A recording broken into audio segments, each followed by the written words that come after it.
दरअसल मुझे थोड़ी वीकनेस फील हो रही थी। कौन कौन जिंदा रहता है और हमें अपने घर में देख के तो शौक क्यों हो गए हो? कि इस घमंड के पीछे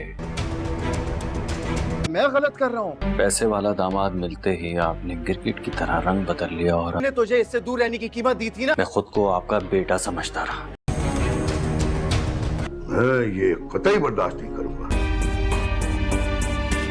ड्रामा सीरियल नकाब के आने वाले एपिसोड में आप लोग देखेंगे आखिर दोस्तों लैला ने बहुत बड़ी गलती कर ही दी बिलाल से तलाक मांगकर, और बिलाल ने उसके कहने पर उसे तलाक दे भी दी। तलाक के कागजात भी उसने भिजवा ही दिए, क्योंकि बिलाल तो उसे फ़ोन पर खुशखबरी देने वाला था कि अब वो जिस मकाम पर मौजूद है उस मकाम पर अब लैला को शर्मिंदगी नहीं उठानी पड़ेगी, और अब फ़ख्र से उसे अपने शौहर का नाम सबको बताना था कि अब मेरा शौहर कोई मामूली इंसान नहीं बल्कि एक असिस्टेंट कमिश्नर बन चुका है, और वो कोई मामूली कमिश्नर नहीं है बल्कि उसके हैंडओवर काफ़ी बड़े बड़े केस भी दिए हुए हैं उसे सॉल्व करने के लिए। बिलाल अपने काम के साथ साथ सारी चीज़ों को मैनेज कर रहा है, लेकिन यहाँ पर अब ईमान को बिलाल की तरफ से बहुत बड़ी गलतफहमी हो चुकी है। वो समझती है कि बिलाल मुझ पर नज़र रखवा रहा है, और बिलाल हमें बेवकूफ़ बनाकर अपने नाम को छुपाकर तैमूर भाई का नाम ले रहा है हमारे सामने, और अपने नाम को छुपाने के लिए वो तैमूर भाई को बदनाम कर रहा है।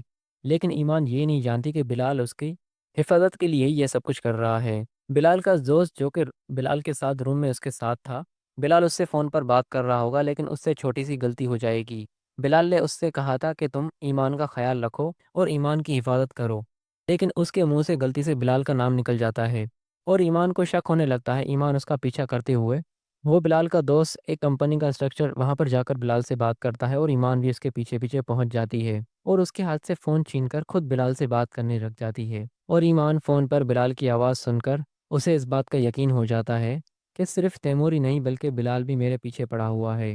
लेकिन यहाँ पर ईमान को छोटी सी गलतफहमी हो गई है। जब ईमान अकेली इस तरह ड्राइवर के साथ निकलेगी तो जाहिर सी बात है बिलाल को ये परेशानी होगी कि कहीं ईमान के साथ कोई मसला ना पेश आ जाए। इसी वजह से उसने अपने दोस्त को ये काम पर लगा दिया था, क्योंकि अब तक बिलाल ने अपनी पहचान छुपा कर रखी थी, लेकिन अब मजबूरन उसे ईमान के सामने आना पड़ा, और उसकी गलतफहमी दूर करने के लिए बिलाल के पास यही ऑप्शन था। बिलाल ईमान के सामने अपने इस तरह के रूप में आकर उससे उसकी गलतफहमी दूर करेगा कि वो जो कुछ भी बिलाल के बारे में सोच रही है ऐसा कुछ भी नहीं है। बिलाल कभी भी ईमान का दुश्मन नहीं बन सकता, बल्कि वो तो उसकी हिफाजत कर रहा है, क्योंकि हर तरफ तैमूर के आदमी फैले हुए हैं। और अब तो जब से बिलाल ने लैला को तलाक दी है तब से तैमूर और भी ज़्यादा परेशान हो गया है कि आखिर बिलाल की हिम्मत कैसी हुई लैला को तलाक देने की। आखिर किसके आसरे में उसने लैला को तलाक दी है? कहीं ईमान ने उसे कोई आसरा तो नहीं दिया शादी वादी का? इस बात में दोस्तों अब तैमूर अब बहुत परेशान हो चुका है।